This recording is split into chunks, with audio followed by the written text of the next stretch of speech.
Hello, in this presentation we will create a bank reconciliation within QuickBooks Pro 2018. As we do this, we will be working with the first bank reconciliation for a new company, which can cause problems when we have that first bank reconciliation, so we'll discuss some of those problems and how those problems can be fixed. If you've been following along with us, we will be continuing on with the Get Great Guitars problem. If not, that's okay. We will be doing a bank reconciliation, the first bank reconciliation for the company, and looking at problems related to finishing the first bank reconciliation. If you have the backup file up to this time, you can say File and restore the backup file, that's giving us the data so that we can reconcile that data. If you've been working through the problem, we should have similar data, but the backup will get you right to that point to make sure we're on the same page. We have the Open Windows open. To open the Open Windows, go to the View tab, and we want to select Open Windows List. And the only open window is the Home tab. To open the Home tab at here, Company Home Page. That is where we are at. What we're going to do this time, what we have done so far for this project, is we have entered a new company. We're a merchandising company. We put all the beginning balances in there prior to the 1st January that we are going to start operations, which we're saying is January 2021. And then we entered data for January and February. We have not yet reconciled either January or February. We're going to say now we've got the bank statements, and we're going to go ahead and use those bank statements in order to reconcile the bank accounts. This is going to be one of the most important things that we have to do in terms of the double entry accounting system to make sure we're doing things correctly. Cannot emphasize this enough. If you can reconcile the bank accounts, then you have some pretty good assurance that you have the information into the system. It may not be in the system totally correct. It doesn't mean there's not errors. But one, the system is giving the check of having the double entry accounting system, meaning debits will equal the credits or assets will equal liabilities plus equity just by using QuickBooks. And then if we can reconcile on top of that, that means that an outside party, that means that the bank is actually checking and verifying every transaction that we have that goes through cash. And cash is going to be involved in any of these cycles, whether it be the vendor cycle, customer cycle, or employee cycle. The timing difference will be different because we are on an accrual basis. But by us reconciling the bank account, we're really giving a check not only over our checking account, not only over just our cash account, but also giving some verification over every cycle in the process. And therefore, the reconciliation is not just a check to see if the bank made an error and make sure that the bank didn't make an error. It is a huge check against theft happening and problems of that nature, but it's also a huge check just in terms of everything, every system we have. So it's our second biggest control. If you're using QuickBooks and you're putting all the data within it and you're able to reconcile, you can have some pretty good assurance that at least the data is in there, and we have some pretty good numbers that we can work with. So in order to do that, and by the way, if you don't have the bank reconciliation reconciled, then a lot of times I wouldn't have a whole lot of faith in that all the data has been input to the system or that it's all been input correctly. It may be, it may not be. Most likely there are problems and there are errors. We'll still have some information that's relevant in using the double entry accounting system to input that data, but this check is pretty crucial to really have trust in the financials. So let's take a look at what we have so far. We're going to go to Reports, we're going to go to Company and Financial, and we're going to scroll down to the Balance Sheet. And we're going to put the date here. It's going to be 01/31/21, so that's the end of the first month that we have operations in. Now, we're going to compare this number in the bank statement to this is our books, to the bank statement. So what we're going to have, of course, is a bank statement by the end of the year, and you would think that if everything was done well, that the number would equal on the bank statement this $94,436.17, and everything would be great, and we would have a verification from the bank that that number is indeed the correct number as of January 31st. However, it's never going to be the case where that number is the same unless we have very few transactions. because there's always going to be some timing differences. So if we think about our personal checking account, if we wrote the rent check today and then we went to the ATM and checked our deposit and it didn't include that $500 or $5,000 or $1,000 rent check or whatever, then we're pretty confident that that amount that's in the bank is wrong by the fact that they haven't yet received that outstanding check. And that's going to be the case where we're always going to have a difference in terms of outstanding checks and possibly outstanding deposits, meaning checks take a while to clear, and therefore when we write a check, when we send a check, then someone else has to receive it. They have to put it in the bank, and then the bank has to somehow talk to our bank or get to our bank to talk to it in order for our bank then to process the check being withdrawn from the account. So what we're really going to do is we're trying to narrow down the differences to just being those differences in outstanding checks. And if we can do that, then we can say that everything else is correct in that we have a double check by a third-party bank checking off every other check that we have written. So our goal here is to reconcile the difference between this checking account and whatever it says on the bank statement. And by doing that, we're not really looking for those differences just to find the differences. We're trying to find the differences in order to then say that everything else that has been input thus far is correct. And that's what we're looking to do. So let's take a look at the bank statement. Here is an example of a bank statement. So we're going to have the bank statement for January 31st, 2021. Typically, we're going to have a recap on the bank statement. We're going to say this is from the bank. Obviously, this is an imaginary statement, but this is a bank statement. We're saying from our bank. And it started off with $25,000. That's the beginning balance that we'll have in the bank statement. And that's really what we started off with. We entered that amount into our checking account as a beginning balance, but that's one of the issues oftentimes people have when reconciling the first bank account. So we'll talk about that beginning balance. Then we have the additions and the withdrawals and subtractions, giving us our ending balance. Therefore, this is our ending balance for the bank statement. We had $94,436.17 on our books, and that's going to be the reconciliation as of the end of the month. What is the difference between those two? And we're going to find and try to narrow down that difference to just timing differences. Then we have the deposits by date. And then we have the checks by date and also by check number. So we can check these off in a couple different ways. We got the check number and the amount and the date. And then we have some other things that aren't checks that are going to decrease our deposit. Here we just have withdrawals and bank charges. We could have other items down here like non-sufficient funds and other types of items that would be down in terms of other types of transactions that would decrease our bank account from the bank statement side. So our goal is to reconcile these two amounts. So let's go back to QuickBooks. Remember that this $94,436, that's what we need to reconcile to the bank statement's $109,415. In order to do that, we're going to go to the banking up top and we are going to reconcile the bank accounts. So we're going to go to reconcile. This will be our reconciliation screen. We're going to reconcile as of the date of January 31st, 2021. That's the first month that we have actually started inputting data. We then have this $25,000 as the beginning balance. That's the beginning balance we set in our checking account as we set up the checking account. This is one of those points that if we had not set up this $25,000, we could try to go back in now and set up the beginning balance, that balance being the balance from our prior bank statement, meaning it should be the ending balance on the 12/31/2020 bank statement, and that then is where we're going to start from this point.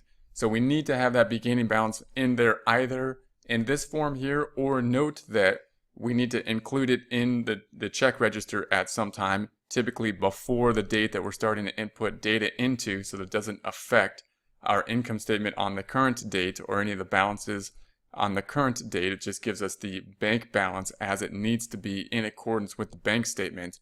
And then we can check it off when we go through the checking off process. So it needs to be in one of those formats, either here in the beginning balance or input into the check register so that we can check it off as we go through the process. That's one of the tricky parts of doing the first bank reconciliation.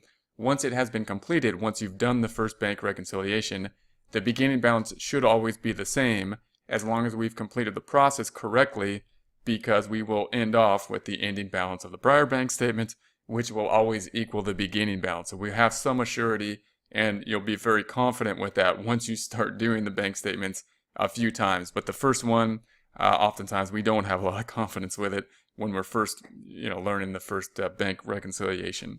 Okay, and of course the first one is the most difficult technically as well. What we're going to do now is put the ending balance from the bank statement. And remember, that was 109,415. We're just taking that number directly from the bank statement as the ending balance, the bank statement being what we received from the bank, giving us that ending balance. This other information, we have a service charge. Oftentimes we might have service charges. We saw that we had bank service charges of 15. We could input that here and record that, but I recommend not doing that because it kind of muddies the waters when we're trying to figure out the reconciliation.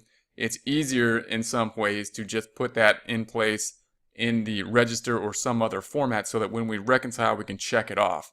So that's what I'm going to do. That's what I'd recommend doing. We could have interest as well, meaning we might have earned interest on the checking account, and we could input this here. But again, that might make the reconciliation a little bit more complicated to understand. Therefore, I recommend just putting in the interest as a journal entry or into the register so that we can see it in this process, and that will make more sense once we do this.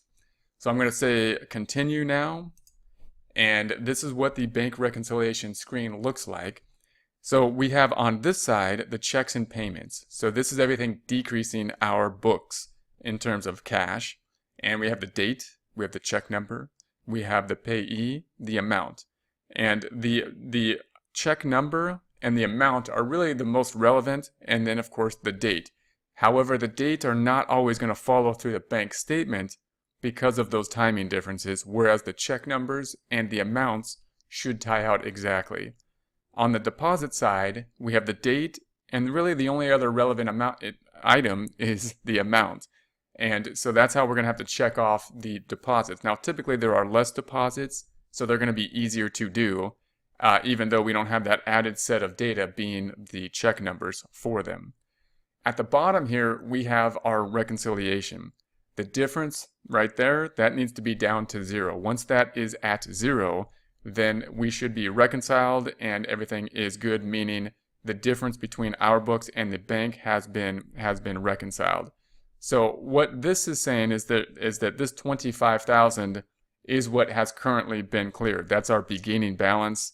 And if we are able to check everything else off in terms of everything that's on the bank statement to what's on our books, then this balance should go down to 0, and we should have found the difference, and that will bring us in balance. So we're looking for the cleared balance to equal the ending balance of the 109,415. As we do this, I'm going to try to put this side by side as much as possible, but not make the screen too small as much as possible. So here's our book balance. Here's the bank reconciliation. Here's QuickBooks. Here's the bank statement that we're looking at, or part of the bank statement. And what we need to do now is just all we do is go through this and tick and tie out to just check off the bank statement to the book. So we're just going to find each amount on the books and tie them out to the bank statement and check them off. Anything that hasn't been checked off will then be the differences. What's going to happen in practice is we're just going to say anything that's on the bank statement, typically, if it's on the bank statement and not on the books, usually that's something we need to adjust on the books. Usually that's something we need to fix on our side. For example, we have down here the service charges and the bank and the withholdings. Those are not going to be on our books yet. We haven't input them yet. Those are things we're going to have to fix. So we're going to actually go into the check register and fix those as we see those, when we see those differences. If on the other hand, it's something that's on our books that's not on the check register, not on the bank statement, I should say, then it's most likely something that is outstanding. And that means that it should be okay because it's going to clear in the next month in February. And we'll see if that is the case when we do February's bank statement. So those are just the timing differences. Those will actually be the reconciling items that we're looking for. So if we go through this, on this side, we see the checks. So this is going to be the first things we're going to check off. Here's our check numbers on the bank statement. We have the date. we have the check number and the amount. Here we have the date, the check number, and the amount. All we're going to do is tick and tie these off. I'm going to have to try to do this side by side as best we can. So here's this one. If I had a highlighter, I'll just highlight this whole thing. I'm going to say we have found that, and there it is there, and then check it off on this side. Next one, we see the 16. I would highlight that and check it off on this side.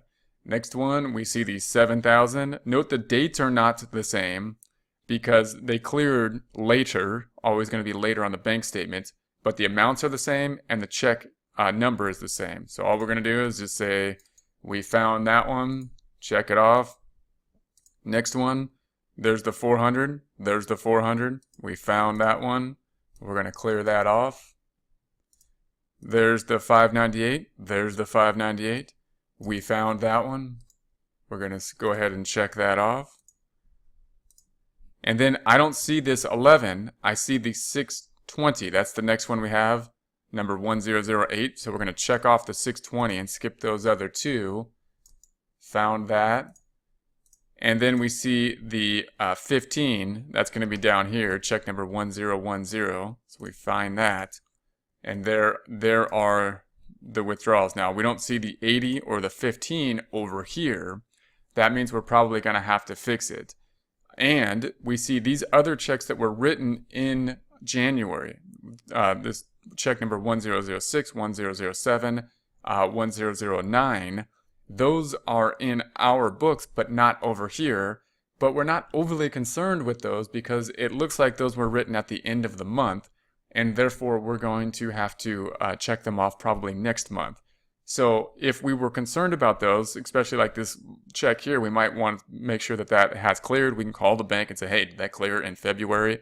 If it had, then it's just a timing difference, and we're okay with it. We'll pick it up on the February bank's reconciliation, as we'll see. Let's take a look at the deposit side now. Here is the deposit side in QuickBooks, and here's our bank statement. So we're just going to go through the same thing. So we got the 50,000 here. We see that, so we're going to highlight that and check that off here. We see the date's different again. The date is going to be different than the date here, but the amount is the same, and so we're going to have to basically go through that. It should be easier for us to tick and tie these out, even though we don't have the extra reference of the check number because there's fewer deposits, and we grouped them properly, hopefully, so they'll be in the same grouping in the bank statement as we go through this.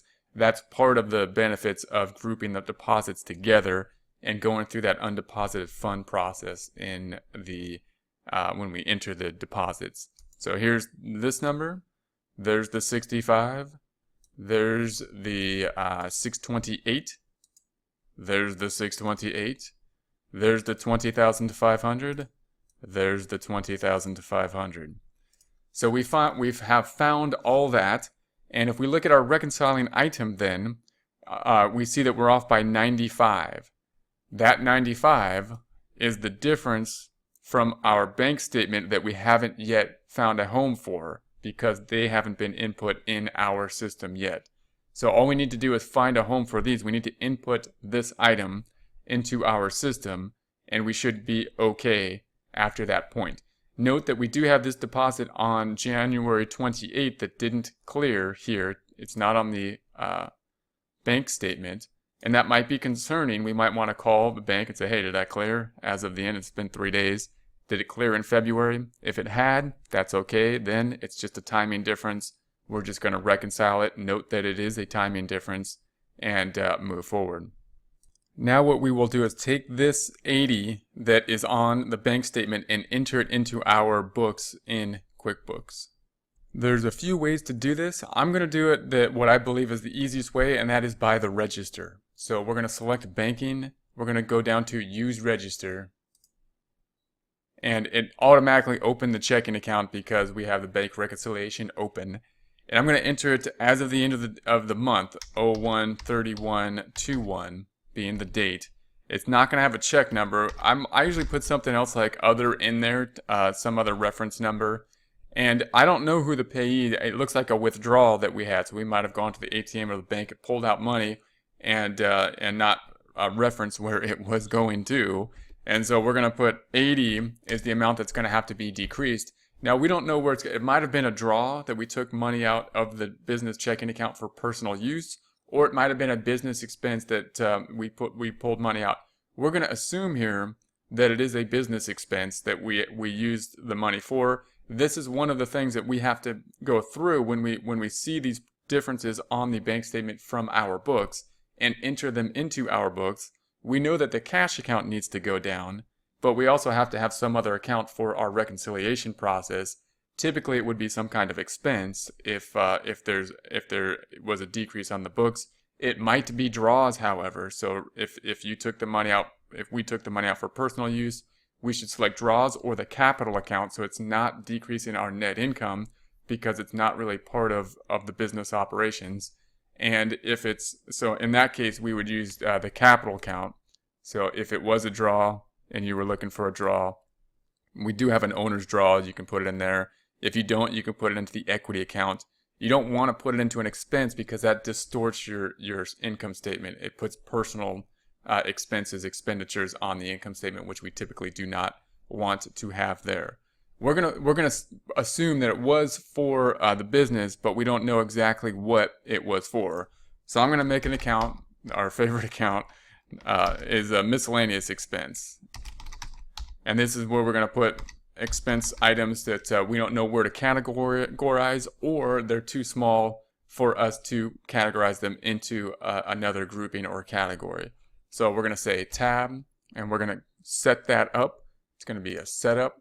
It's going to assume that we want it as an expense account. It is correct. We want it as an expense account. So we're going to keep that. Everything else will remain the same. And we will save and close. Now, in order for it to record, we have to select enter. So we're going to enter. And there is that item. If we then go back to the bank reconciliation in our open windows, it should appear there. There is the $80 right here. I'm just going to check that off. Now we're even closer. We're only $15 off on our reconciliation. That 15 is, of course, this bank service charge. So that's going to be the next item we're going to input into our check register. Going back to the check register in our open windows, we're going to select 131 again. Once again, I'm going to select other. And we could put the bank name, but I'm going to leave it blank here for the payee. And we're just going to put the amount of 15. And then I'm looking for a bank service charge. And this, we do have a bank service charge here that was set up. So I just type that in there. We have it there from the setup when we created the QuickBooks file using their chart of accounts, that chart of accounts being for a merchandising company. So QuickBooks will set that up. If it's not, then you can go through the same process, bank service charge or service charge of some kind, and then add that account, make sure it's added as an expense type. And once again, we want to make sure that we select enter so that it does record. Otherwise, when you go to the bank reconciliation, you will not see it. And then we're going to go to the bank reconciliation, open windows. And then we should see that 15, there it is, the 15, and that will put us back in balance. That's going to be it for the checking these things off. We're going to finalize this, but before we do want to point out that this is a bit more simplified than some cases may be if we had not just started the bank account right before we had the first month of operation, meaning if we didn't just start writing checks in January, the first month of operations, we may, and most likely do, have checks that were written in December of last month that are clearing this month because they had not yet cleared. In other words, we're going to have outstanding checks and possibly outstanding deposits as of the prior month. So in this example, we started off with a beginning balance, which we could get from the bank statement, and we would get from the bank statement of last year of $25,000. That's fine. We can enter that beginning balance. We put that in the beginning balance window. If we had not had it in the beginning balance window, we could just put it in as a deposit before the month that we are starting, and then just check it off on this side, and we'll still be reconciling. However, if we have some outstanding items that we wrote checks for last month that are not included in the first check that we wrote in this first month of operations. In other words, if this check right here of 1001 is not the only check that cleared, or not the first check that cleared in January, but there were checks that we wrote in December which had not yet cleared the December bank statement but were outstanding, then we'd have to enter those here because those outstanding items would have to be checked off here. In order to do that, all you'd have to do is go to the checking account and then enter those outstanding items here. Just make sure that the date is before the current date of operations. It's in December in this case, and that way it'll record it as of December, and any expenses related to that will then clear off in December. It won't affect your income statement in the current month that we are working in, and you can just enter that data. If you wanted even to enter it as a lump sum data for all the outstanding items in order to reconcile for that first month, you can do that, although putting the detail in of each check that is outstanding would be the preferred method. This first reconciliation is the most difficult because of that problem, these problems of having these outstanding items and putting that beginning balance in place, especially if you are working with a checking account that had not been started. I mean, it had been in place, in other words, before we started using it to reconcile our books within QuickBooks. So you want to enter those checks. Once you would enter those checks as of December of 2020 in this case, then you would go back to the bank reconciliation and you can check those off, and those will be the differences that you will need in order to remain in balance. If that doesn't quite make sense to you, wait till we get to the next month, and that might help out with that process, because we'll have that same issue here in that these checks were written in January, but they're not going to clear until February. So when we do the February bank reconciliation, we will see that these items will clear in February. We will have to check them off in February, even though they're in our system in the books in January. So we're going to go ahead and finish this. We're going to reconcile this item.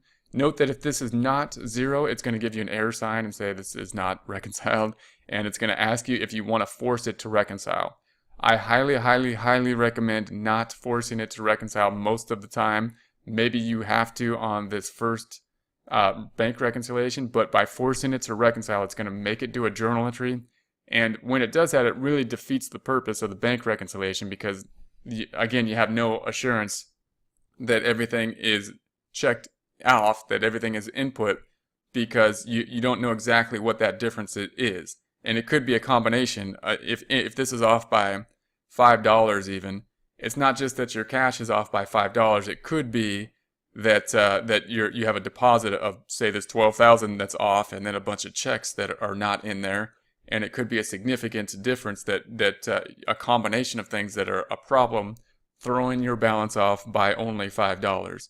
If, on the other hand, so any balance that you have that is not completely reconciled really declines the level of assurance that the bank reconciliation gives. So you really want to look at it, and if you have the beginning balance that's the same and you're able to check everything off, it really should be not too difficult to check everything off and bring this into a reconciling point. And if you have to go in and adjust things, you'd rather not adjust it here. You'd rather not force it to make a journal entry. You'd rather go in here and do whatever you got to do, like record that, for example, our $80 to the miscellaneous expense that we didn't know exactly where it went. We'd rather go in there and recognize it and put it to miscellaneous rather than just allow QuickBooks to force the journal entry for us. So keep that in mind. We're going to say reconcile, and it's going to say QuickBooks is giving us some information about the services. So I'm going to say OK here. Now, when we have this screen, typically you can print this. You really want to print these in some way, probably just as a PDF file, but you want to have them printed in some format, because once you reconcile multiple, you can't really go back to these reports as easily oftentimes as you can with other reports. So that means that you want to have the hard copy of the reports, so that if there are problems, and there could be problems later on, if we say delete checks or something like that, then you want to have this detail. So you want to have at least the detail, so you have the detail, and I usually say both, the summary and the detail. So we'll take a look at both. So let's display them. So I'm going to say display and say OK, and then we're going to print these or export these if they allow us to export them to Excel. So here we have the bank reconciliation. This is the summary report, and what we're saying here is we've got the beginning balance is the $25,000. Then we have these checks here. There's 9 of them that have cleared, and the deposits 4 have cleared. So that gives us the total cleared transactions to 84,415, giving us the 109,415. This is the cleared balance, meaning these items have all passed, they've all cleared the bank, and have been checked off in our system. That then is the bank balance. This here, that's the bank balance. What we're looking for is the difference between the bank balance now and what we currently have. If we go back to our balance sheet in the open windows item, we see that our checking account is now at $94,341.17. We adjusted it slightly for the $80 withdrawal that we just input into the checking account and the bank service charges of $15. If we go back to the bank reconciliation summary, we see the $94,341.17 here. That's the register balance. The difference between this $109,415 and this $94,341.17 are the outstanding checks. There's 5 of them at the $16.29 and the deposits of 1 of them outstanding of $9.55. So this is exactly what the difference is in terms of these 5 checks. That 1 deposit have not yet cleared. That is our book balance. That's the bank balance. This is really the reconciliation portion of this report right here. That's what we need to do.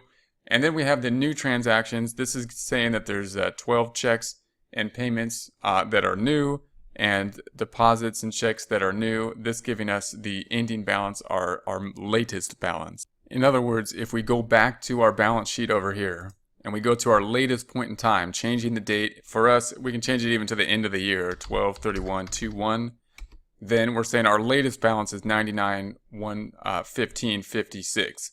So that's going to be where we are at the latest point in time. So if we go back to our bank reconciliation, that's the latest point in time. So as of January 31st, this is really what we're looking for. If we double click on this, we don't have the drill down features here. So note that you don't have the drill down features to get these 5 checks or this 1 item.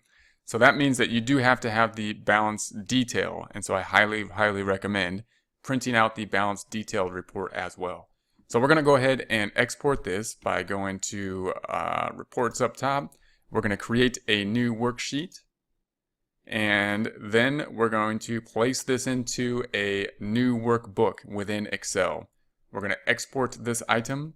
And once we do this, it should generate an Excel sheet and export this to a new tab within the Excel sheet. And it has done so. So here's the Excel sheet that has been generated. Now I'm going to adjust this a bit. We're just going to go to the View tab. We're going to go to the Windows and the Split, and there we have that. I'm going to double click on the name, and I'm going to call it Bank Rec Summary. And there we have that. And then if you know that the header, once again, if we go to the page layout, we see that it does have a header if we were to print this out. Back to the normal view. Then I'm going to save this. We're going to go to File, Save As, Browse. Going to go to Desktop where we got this information somewhere, hopefully. Get Great Guitars. Going to add a new section. New Section 9. And I'm going to put that Section 9 Reports. And that will be that. Yes. And close that. So then I'm going to close this one. Well, let's keep it up. I'm going to go to the bank reconciliation detail in the open windows now. Now this gives us the same information, but it looks a bit more messy, but this is really the report you want if you only save 1 of them, because it gives you that detail, and you really would like to have that detail if you have to go back and look at it. So it's going to give you the beginning balance, and then it's going to give you the cleared transactions. Here's everything that cleared. And this is not as important of the information because the fact that it cleared means it's on the bank statement, which if we have the bank statement, we have that. So these are the stuff that we checked off. It cleared the bank statement.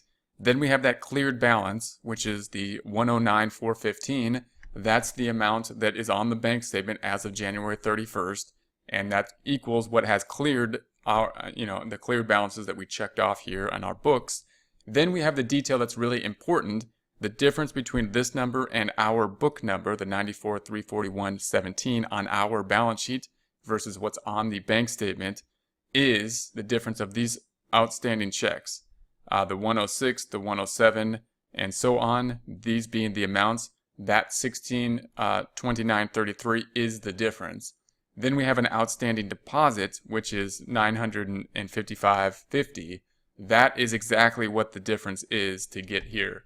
So we know exactly what that difference is, therefore everything else is correct, and we know these are correct for sure because they cleared the bank and we checked them off. And then if we go down here, these are going to be the new transactions. Again, not as relevant, not as important, but they're going to bring us to the current balance, the latest balance that we are at. So I'm going to go ahead and export this too. We're going to go to Excel and we're going to create a new worksheet, and we're going to put that into the existing workbook that we have just created. And I'm going to browse and make sure that we have it there. So it's section 8 report. That's where actually that's not where I want it. I want to drop down, go here, section 9, and that's the one we want. Double clicking and exporting. It should then open Excel and put that, export that information into a new tab within Excel, as it has done here or is in the process of doing. And then I'm just going to pull that screen over and adjust it. So we're going to adjust that a bit. So here we have this, and I'm going to go to the View tab. We're going to Windows group, take the split screen out. I'm going to pull this to the right hand side so it's in order of when we printed it. Double click, bank rec detail, and that's going to be the bank rec detail, and it will have the header on it when you print it by going to the page layout, this little icon here.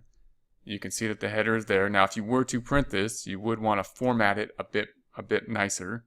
If we go back to the page layout, you have, let's go back to the page layout, this information here.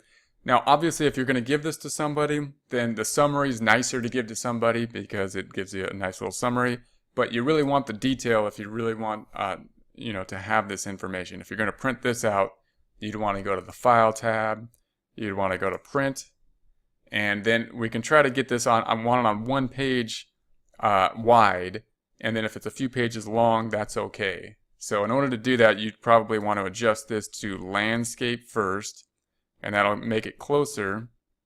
Let's see if that does it, and that actually pulls it all into one page. So that's good. If we go back to the file, print, and scroll down, we see that it's 2 pages long, but everything's on 1 page wide, and that's typically not bad, so that's pretty good. So that's going to be that for the bank reconciliations for January. Next time, we'll do the bank reconciliations for February.